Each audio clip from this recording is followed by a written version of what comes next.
They fired me without cause in front of everyone. I sat at my desk, fingers on the keyboard, when my manager walked in with a paper in his hand and a fake smile. He said I was being let go, that my position was eliminated. The office went quiet. My coworkers looked away. My heart pounded, so loud I could hear it in my ears. I tried to ask why. He said there was no explanation. He handed me a small envelope and said HR would call. I felt like someone had punched me. I had worked there for 8 years. I had given nights, weekends, and my best ideas. They threw me out like trash. I packed my things inside a box while people pretended not to notice. A junior colleague touched my shoulder and whispered that layoffs had been happening quietly for months. The envelope had a thin severance check and a release to sign. I refused. My hands trembled.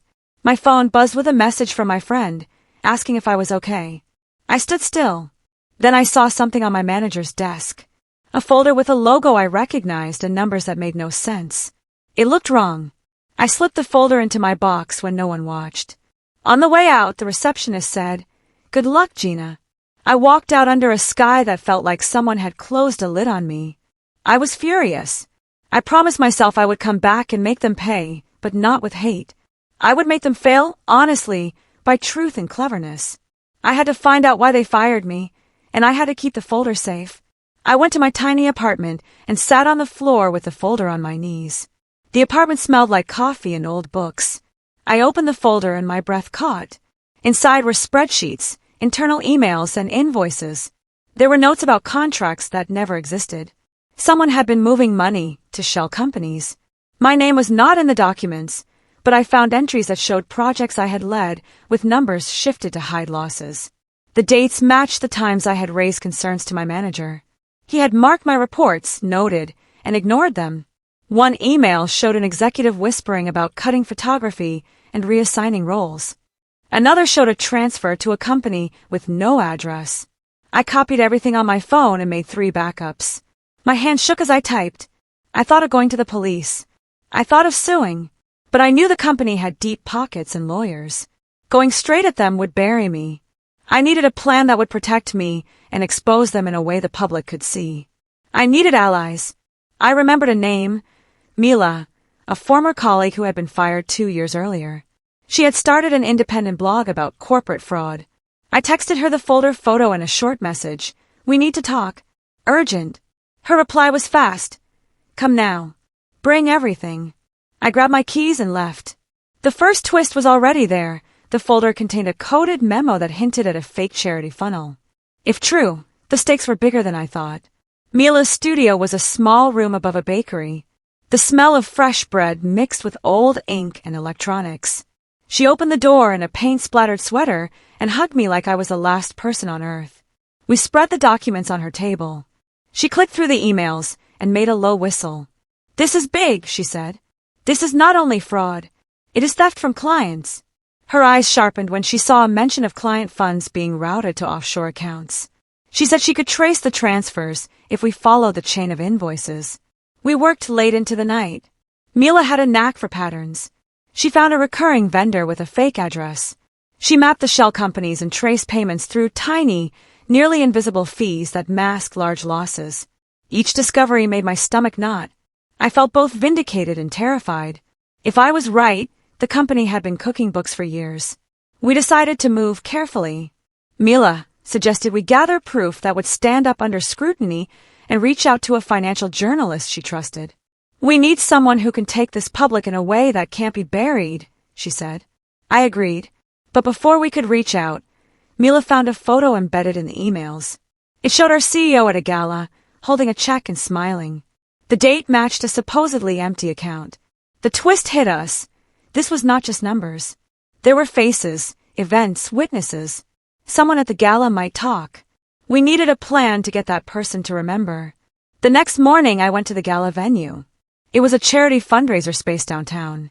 I had no business being there, but I pretended to be a caterer who had lost her badge. The security guard gave me a suspicious look, but Mila distracted him by asking about lost umbrellas.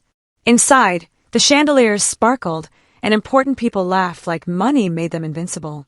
I found the area where the company had hosted a photo wall. The gala photo was on a glossy board. I snapped a picture and zoomed. In the background, a volunteer named Aaron was visible. I remembered Aaron. He used to manage the company's community programs. He had quit months before I was fired. I tracked him on social media and found he worked at a nonprofit now, and he had posted photos of the same event. I messaged him, careful not to scare him. He agreed to meet for coffee. At the cafe, Aaron listened with a blank face. Then he sighed and explained that he had noticed odd fund movements and had confronted the finance team. They told him not to worry and suggested he take a break. He did. He had small kids and couldn't fight. He gave us his copy of the event ledger, which had names, check numbers, and a handwritten note that matched a manager's handwriting in our folder. The twist: Aaron said he'd kept a voicemail from a board member asking him to ensure the books look better. He had not told anyone before. He handed his phone over trembling. The voicemail was proof. But when I asked if he would go public, he hesitated. He feared lawsuits and losing custody battles in case the company fought back. I needed a way to protect whistleblowers. Mila suggested we build a public story so strong that hiding would be impossible. We decided to contact Marla, the journalist Mila trusted. She worked for an independent online outlet known for tough reporting. I emailed her the evidence and a short note. "This matters." She replied within an hour, "Meet me." We sat in a tiny office with a plant that looked like it had seen better days. Marla laid out our documents and listened to Aaron's voicemail. Her eyes grew cold. "This is a smoking gun," she said. "But journalism alone might not break this. We need a viral angle and legal backup." I felt hope crack open like a window. Marla suggested coupling the story with a social campaign to pressure regulators and clients. Mila would run the data leak on her blog. Marla wanted to publish with our names shielded at first. She also wanted proof the transfers affected real people. Aaron introduced us to Clara, a small business owner who had lost a grant the company had promised. Clara cried when she told us how she had nearly closed her shop because the money vanished. Her story added heart. The twist came when Marla received a chilling email, an anonymous threat telling her to stop. It was clear the company suspected we were onto them. That threat confirmed our path. We formed a tight pact. We would move forward, but carefully. We would protect each other, use third parties, and build something the company could not hide from. The stakes were higher than money now. They had hurt people. We crafted a plan that felt equal parts legal and guerrilla. First, Marla would draft an article that framed the facts without revealing the sources. Mila would publish a technical deep dive that showed the money trail. I would collect more witnesses. Clara agreed to go on record, but we kept Aaron anonymous. We also reached out to a financial analyst on a forum who agreed to examine the spreadsheets anonymously. He confirmed our suspicions. The company used creative accounting and bogus vendors. We timed the releases for a single day when the market was closed. That way the initial impact would be online pressure, and then regulators would wake to a storm. As we prepared, someone tried to lock my email. I noticed odd logins from an unknown city. My heart dropped. Has the company been watching me since my firing? I changed every password and moved files to a secure server. I also prepared a public statement about my firing to humanize the story. The twist came when Marla told us she received a tip. An internal employee wanted to add evidence but feared exposure. He proposed meeting in person. We arranged a safe meeting at a park. When he arrived, he was younger than I expected and nervous. He handed over a flash drive and whispered, "They cook numbers to keep stock prices up. They even falsify client reports." He looked like he might be followed. I promised we would protect him. The risk rose. I knew this could ruin me, but also fix things for so many who had been cheated. The plan was set. We were ready to strike. Publication day felt like standing at the edge of a cliff. I sat with Mila and Marla in a rented room, watching drafts. The story went live at noon. Within minutes, the deep dive spread across forums and social feeds. People shared Clara's story and the analyst's notes. The company's stock, thin and fragile, began to wobble in after-hours trading. Headlines called it a potential scandal. I felt a strange mix of elation and dread. Then our phones blew up. Anonymous accounts accused us of fabricating evidence. The company released a comm statement denying wrongdoing and accused former employees of spite. My phone buzzed with threats and messages of support. Marla hooked us to a lawyer pro bono who warned that the company would sue. I felt small and exposed. But then something else happened. A former contractor, who had been paid by the company, posted an invoice that matched one of our fake vendors. Other clients began to share their stories. The twist came when a shareholder group demanded an investigation. The company's board issued a closed-door memo. We were winning momentum, but the company hit back. They filed a cease and desist to take down Mila's blog. Our server showed signs of a DDoS attack. We switched hosts and mirrored files. The heat built. In one late email, my former manager wrote, "You'll regret this." I saved that message. It would not be the last threat. We needed more proof and a legal chokehold to keep us safe. I decided to subpoena more documents through a friendly lawyer. The next step was risky and required inside cooperation. The lawyer suggested we use public records and demand disclosure through a consumer protection complaint. He filed a preliminary motion that would force the company to respond. At the same time, Marla arranged live interviews that would make leaving the story up risky for the company to silence. We also sent a secure anonymous request to the regulator attaching the documents. Days crawled slowly, each hour heavy with fear. Then, an unexpected call came from a woman named Liza who worked in the company's finance department. She said she had evidence and was ready to come forward but needed protection. Liza's voice trembled. She feared losing her job if she stayed. She had access to internal audit trails that showed reverse entries and ghost invoices. She agreed to share screenshots through a secure channel. We got the files and felt like we had found a missing puzzle piece. Liza revealed that a senior executive had ordered the cover-ups. The twist: she also said she had been asked to destroy emails but had kept copies on a hidden drive. She gave us the drive serial number and a hint about where it might be kept in the company archive. We realized we could get physical proof, but breaking into a company archive would be illegal. Instead, Marla planned a public records request and scheduled a hearing that would make the company present their archives.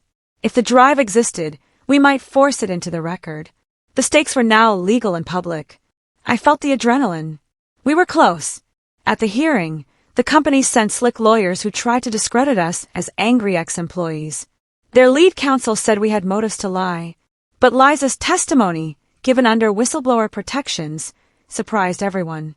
She spoke clearly about the audit trail. The judge ordered that the company preserve all records. The press watched. After the hearing, the company's stock dipped again. The board called an emergency meeting and released an internal memo promising a full review. Investors demanded answers. I thought this would be the end of it, but the twist arrived in a voicemail left on Marla's phone. A courier had been intercepted, leaving a stack of shredding receipts with a manager's name on them, dated 2 days before the hearing. The receipts suggested recent destruction. We had proof they tried to delete evidence. Our lawyer filed a motion for sanctions. The company then accused Liza of planting files. The back and forth turned nastier. My old manager's face showed up in a smear piece that painted me as bitter and vindictive. The public began to question motives. I felt sick. Then Aaron forwarded an email from a new whistleblower in the sales department. He claimed that clients were being billed for services never rendered and that certain clients had been pressured to stay silent with favors. That twist brought in the scandal from accounting tricks to client abuse. The public appetite for truth grew. We needed one final undeniable piece, the hidden drive Liza mentioned. If we could get it, the company could not hide. Marla's editor suggested a sting. They would pressure a company vendor to release shipping logs and cross-check them with the gala invoices. The vendor, nervous but honest, handed records showing shipments that never left warehouses. That was proof of ghost services. The editor also put me on air for a careful interview. I told my story softly, not angry, just factual. People responded. Donations to Clara's business poured in from readers who wanted to help. But the company escalated. They filed criminal complaints accusing us of hacking. Their lawyers demanded our sources reveal themselves. Our lawyer countered with the court order for preservation. The twist came when an internal employee sent a video anonymously. It showed a meeting with executives discussing shifting losses to Q4. The footage had faces and voices. It was damning. We verified its authenticity through audio experts. The company called it fake, but a senator's office reached out, asking to see the files. That opened a political angle. Government eyes added pressure. Still, I could feel the strain. My phone was hacked again. Personal photos were leaked in an effort to humiliate me. Someone was trying to distract the public. I decided to fight back by releasing a personal op-ed on my experiences of being silenced. The op-ed humanized the scandal further. The twist. After the op-ed, an anonymous investor called and hinted at a scheduled meeting where executives planned to transfer more money offshore. They gave a date. We had a chance to catch them in the act. We planned a sting around that meeting. Mila and Marla coordinated with the investor to record details and keep a timeline. The lawyer issued subpoenas for bank transfers on the specified dates. I felt the pressure of a countdown. The day came and the transfers ticked through. The bank flagged large moves and froze one transaction after our lawyer contacted them with suspicions. The bank cooperated quietly. A regulator opened a formal inquiry. The company's PR team scrambled to put out comm statements that sounded thin and reactive. The board told the CEO to step back while they reviewed. Rumors of resignation swirled. The twist, the CEO didn't step back. He tried to shift blame publicly onto middle managers. A leaked memo showed his handwriting ordering the transfers. Investors panicked. The stock plummeted. The company tried to reassure clients with videos promising audits and transparency. But the evidence was already in the public eye. More clients came forward. They had contracts that showed the company misreported deliverables. My victory felt closer, but the cost climbed. I woke one night to find my apartment door scratched from the outside. Someone had tried to open it. My neighbor reported a suspicious van on the block. We called the police. I realized the company might hurt us physically if it came to that. The next twist was subtle but dangerous. Inside my mailbox was a single envelope with a single line. Stop or people get hurt. The threat rattled me, but it also steeled my resolve. We increased security, locked accounts, changed phones, and used public locations for meetings. The journalist community rallied with offers of safe spaces and encrypted channels. A nonprofit that protected whistleblowers offered legal shelter. With protection in place, more employees reached out with evidence and stories. One middle manager provided a ledger that connected the company's fake vendor to a fund that paid for lavish executive retreats. The money trail showed executive bonuses tied to falsified profits. The twist hit when we discovered that a significant client, a school district, had been billed for services never provided. Parents had not received promised workshops. This opened a moral front. Angry mothers and fathers called for accountability. A city council member demanded a hearing. Public anger swelled. The company issued a statement promising to repay affected clients. But the bank froze and the regulators' inquiry had already triggered a credit review. Banks began to pull lending lines. The company's cash flow dried up. Board members panicked. They started to call each other names and make deals behind the scenes. I began to feel vindication, but not triumph. People had lost trust and money. I wanted to restore that. The next twist came when a senior executive tried to negotiate a private settlement with our lawyer, offering hush money. We refused. We demanded full transparency and restitution. The company's options were shrinking fast. As the company's options dwindled, small teams of auditors showed up at their offices. Their servers were impounded for investigation. The CEO announced he would take a leave of absence. Investors demanded emergency board meetings. The company hired a crisis PR firm to stem the hemorrhage. Meanwhile, our stories continued to pour in. A caregiver told us her nonprofit lost a grant and nearly had to let staff go. A school teacher spoke at a council meeting about the promised workshops that vanished. Public fury grew into organized petitions. The twist came when one executive, frightened by legal exposure, reached out to me privately. He claimed he had been threatened to participate and wanted to confess. He sent a confession email documenting how he had been coerced into approving fake invoices. His message included dates and names. It felt like a rope pulling them down. We forwarded his confession to the regulator and the senator's office. The company sued him for breach of confidentiality. He became both a witness and a target. I felt uneasy about someone so close turning on the company. But his testimony helped the investigation. As the legal net tightened, the company announced layoffs and restructuring to deflect attention. Employees protested outside the building, carrying signs asking for fairness. The twist, The protest revealed internal memos showing layoffs were planned before the scandal, which matched my early suspicions. The company had planned to cut costs while hiding the truth. My comeback was becoming a public unmasking. With auditors combing servers, the hidden drive Liza mentioned began to matter more. The company had to hand over devices, and an IT contractor found a hidden backup labeled with a strange code. When decrypted, it contained emails admitting to falsifying client reports and a spreadsheet showing how bonuses were tied to those falsified profits. The files were damning. The regulators issued subpoenas and froze executive assets. The company's stock was halted. News anchors called it a corporate heist. My phone rang with messages from reporters worldwide. Yet amid all that, an unexpected twist in my personal life occurred. My estranged brother, who I had not spoken to in years, called out of the blue. He had seen the news and asked if I was okay. He offered help and a spare room if I needed to move. I didn't know whether to trust him. I hesitated but agreed to meet. He had a quiet, steady presence that eased my frayed nerves. He also offered practical help. His partner worked in cybersecurity and could help secure evidence. I felt both relief and worry. Could I trust my family with this? I did.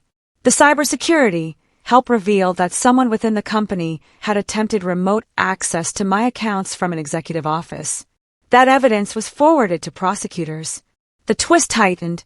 Internal whispers suggested an attempt to graft our operation as a smear campaign. It became clear they would try to spin anything to save themselves. But the evidence was mounting too high to be spun. I began to feel like the tide was finally turning. The prosecutors announced an inquiry into potential fraud and obstruction.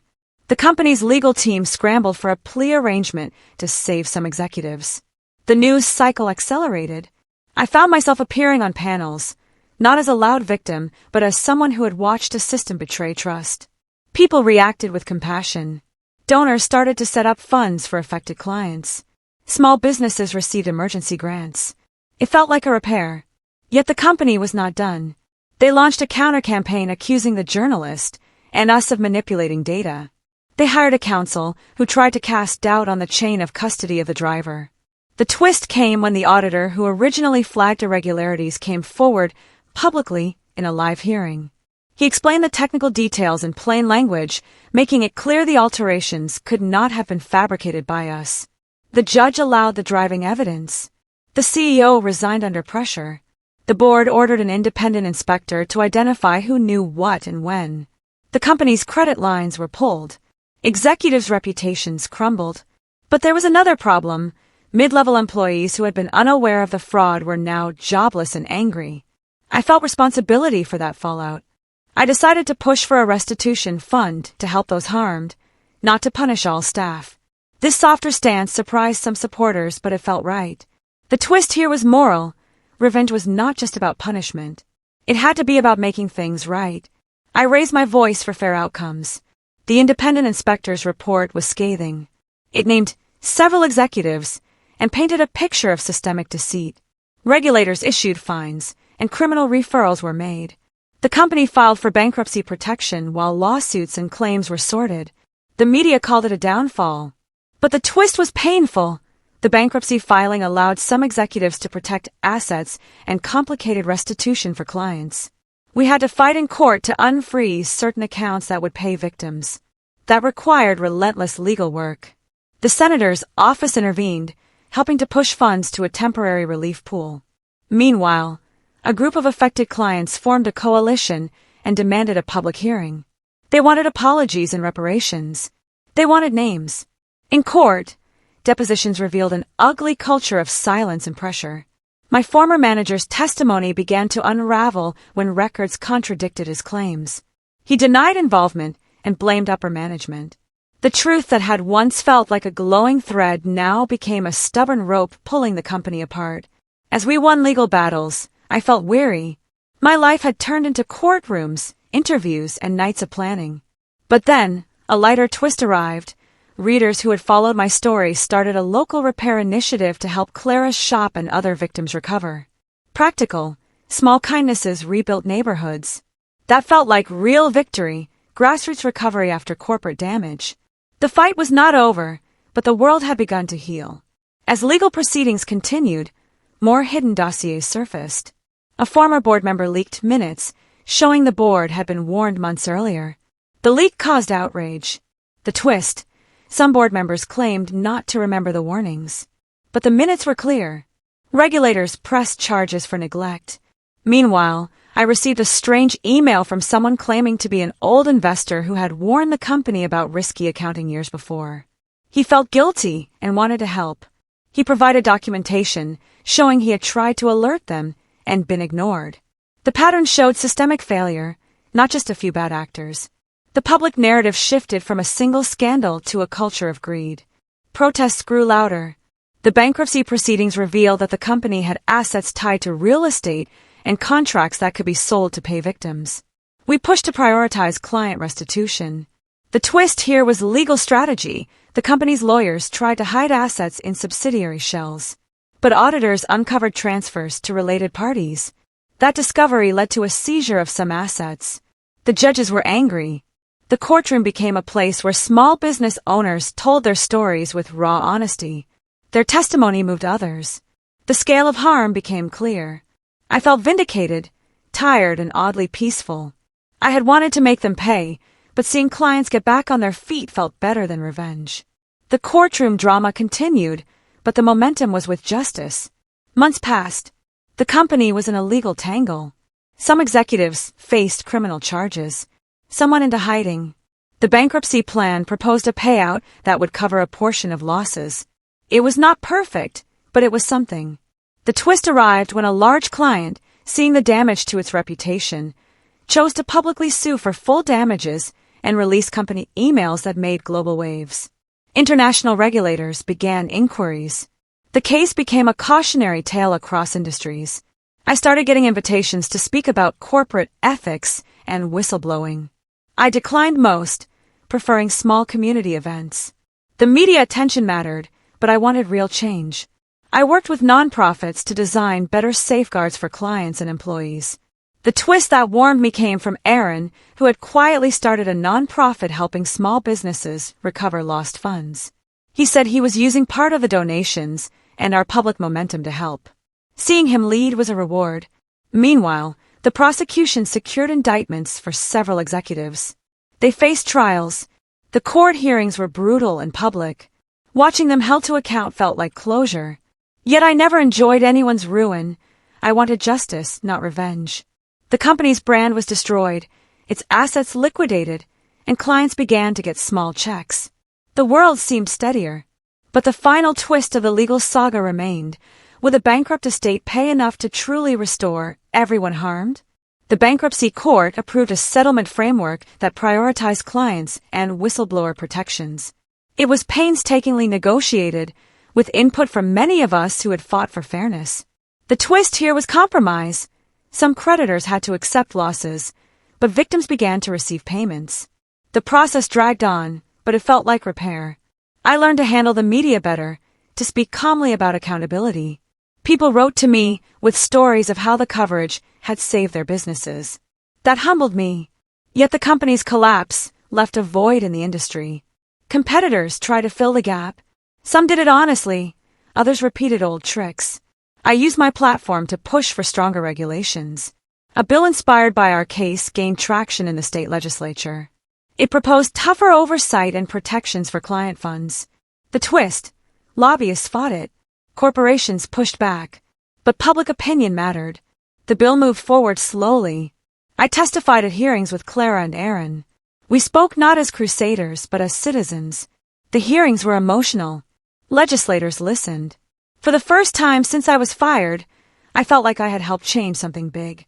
The revolution was not explosive but steady. The company's bankruptcy remained a wound, but the law began to bend toward prevention.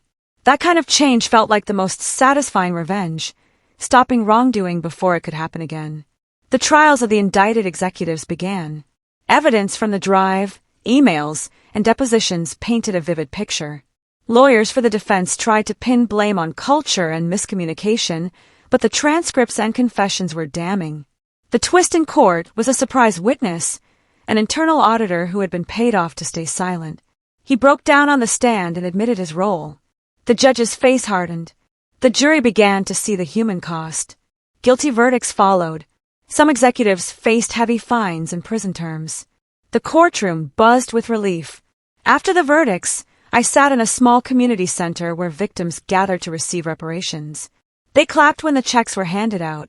Tears fell. The money would not fix everything, but it helped people breathe again. The twist in my personal arc came when a former coworker reached out to apologize.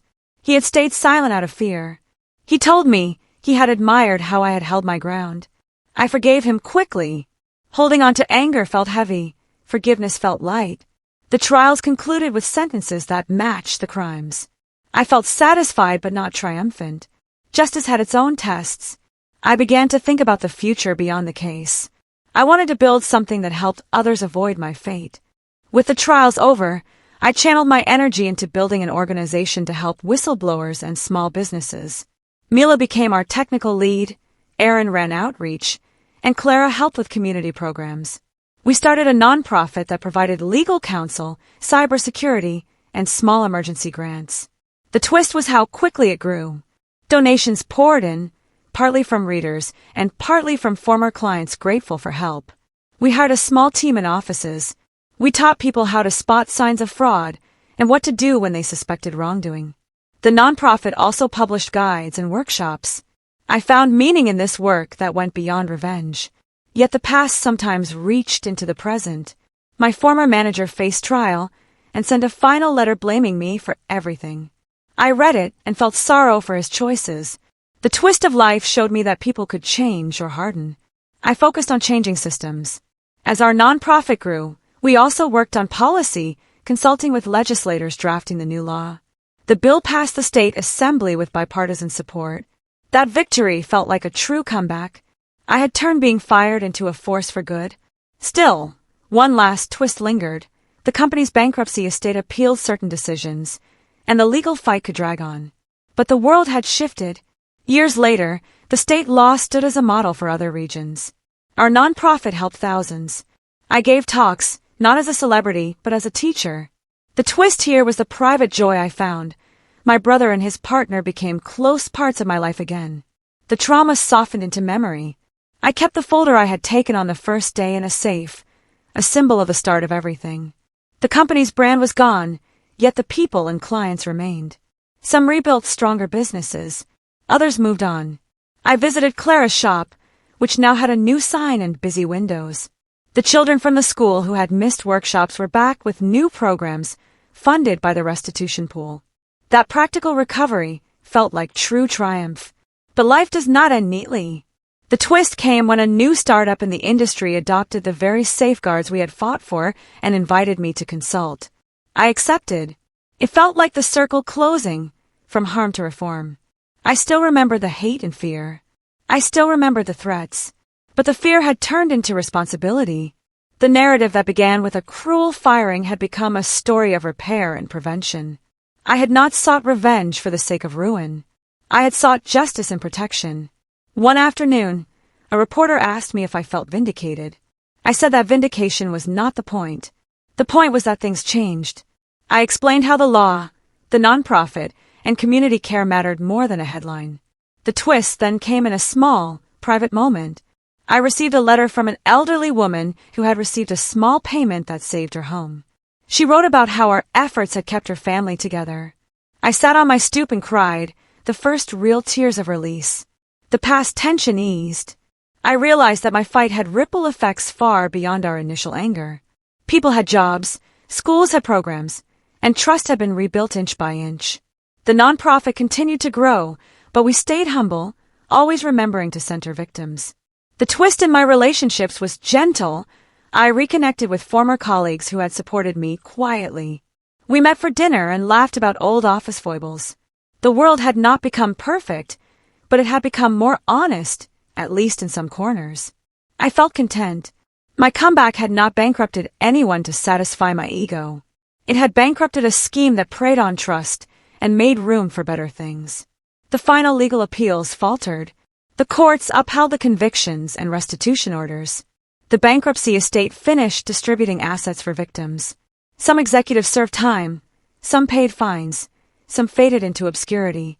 The twist in the last legal battles was the recognition that systems, not just people, needed fixing. That led to new policies across industries. I watched these changes with a calm heart. The nonprofit I founded expanded into other states. We kept records of success stories, schools that received their funds, small businesses rebuilt, whistleblowers protected. People started to view whistleblowing as a civic duty rather than betrayal. That cultural shift felt enormous. I often spoke about balance, fierce accountability with compassion for those caught in the middle. My story was cited in legal textbooks and taught in business ethics classes. The twist here was the strange oddity of fame that came from righting wrongs. I used it carefully. I preferred to show up in courtrooms and community centers, not on flashy stages. My life had quiet rhythms, mornings with coffee and paperwork, afternoons with meetings, evenings with a book and calls to my brother. The folder stayed in the safe, a reminder. Years after that first furious day, I walked past the old company building. The windows were dark, and the sign was gone. People I knew had moved on. I paused and felt a quiet satisfaction. The final twist is simple. I had been fired without cause, and in fighting back I had helped expose a network of deception that hurt many. I had built something to stop similar harm. My comeback did not bankrupt people for sport. It bankrupted a corrupt system. I held no glee in watching anyone suffer, but I took deep satisfaction in seeing justice do its work and communities heal. What began as a shock and a wound became a mission. I had promised myself I would make them pay. I did, by making them accountable. The world felt more honest. My life found a steady rhythm again. I kept working, teaching and building. At night I sometimes reread the first email in the folder, the one that started it all. It no longer hurt as sharply. It reminded me that shock can become strength, and pain can be a seed for something better.